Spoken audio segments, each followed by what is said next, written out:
Side, you see privacy. So we're going to click on that and see what we can do. Facebook's motivation is not making money off the currency. Facebook's motivation is, let's create a small microeconomy for the 2 billion people that are currently not covered and that have a need to make financial transactions. This motivation potentially increases stability to the currency because you don't have that speculation aspect.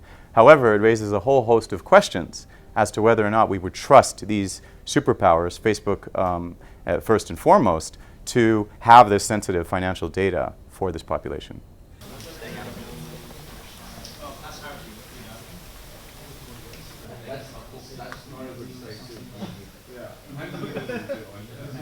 In many ways, it's an important phase in terms of where these things are going, because there is that unbanked population, and that unbanked population should be banked, and there are a lot of problems that this will alleviate for this unbanked population, such as small transactions, foreign transaction fees.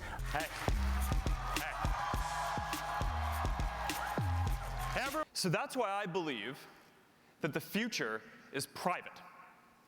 Facebook has to convince people to trust Facebook. It has to convince the founding members, or this council, which again sounds like this divine council of super gods, to trust Facebook. They have to trust each other. They have to work together. And then Facebook has to convince us that not only should we not worry about privacy concerns when we share stories or when we browse the internet through the social networking, but financial transactions are now safe as well. That's a very tall order.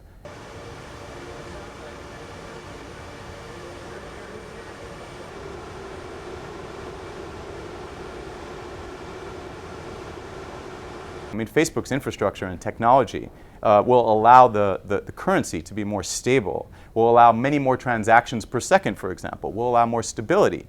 But the way this is monitored is going to require a lot more, especially in the face of all these investigations into privacy concerns.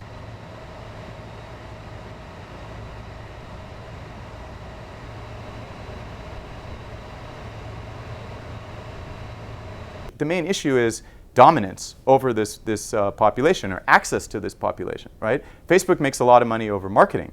If you have access to 2 billion more people, that's a lot of marketing. And if you lose access to them, you're going to start losing this population, and it'll spread throughout the network. Unbanked people, right?